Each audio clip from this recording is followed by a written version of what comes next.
Pag-usapan pa natin ang AI tool na yan kasama si Mobile Journal Francis Orcio. Francis, gaano ro ba ka-accurate ang AI tool nila na yan at gaano katagal nila tinest?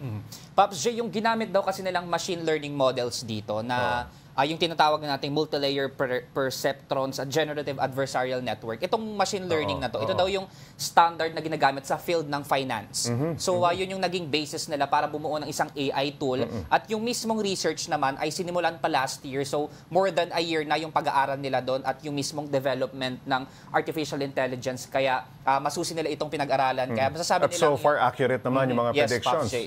Okay, Francis, paano ba nila ito pinapagana, itong AI tool na ito, para ma-predict yung interest rate sa mga pautang o investment?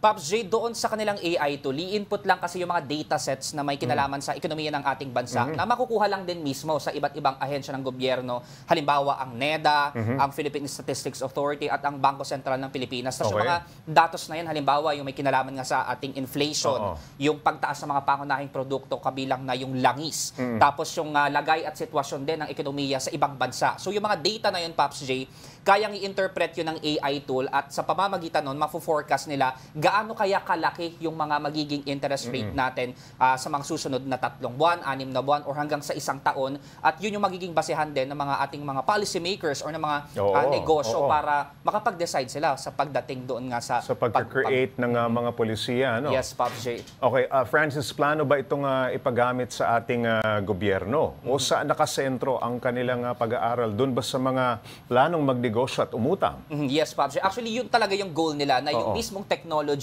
ay magamit mismo ng gobyerno, especially nga yung mga key players natin na nagpapatakbo ng ating ekonomiya. Correct. And at the same time, yung mga micro, small, medium enterprises din kasi sila yung mga negosyo na talagang kailangan din nating mag-invest or mag-loan, umutang at makakatulong. Gaano kalaki yung utangin nila? Yung decision making nila, Pops J, kapag meron silang ganitong klaseng data. Yung timing, yung tempo, no? Kung okay bang umutang ng ganito kalaki. Magagamit ba yan ng mga karaniwang mamamayan? Francis, paano ba yan makakatulong sa atin? Sa mga ordinaryong mamamayan? Yes, Pops. Gaya nga na sinabi natin, makakatulong ito for better decision. Halimbawa, guidance. Para may halimbawa may gabay tayo kung magkano ba yung kailangan nating i-invest at magkano yung pwede nating makuhang interest rate doon sa mula doon sa i-invest or halimbawa uutangin natin. Tapos lalong-lalo na nga din sa gobyerno, Pops, dahil para mas mabantayan nila yung magiging takbo ng ating ekonomiya dito sa ating bansa. Alright, maraming salamat, Mobile Journal Francis Orcio.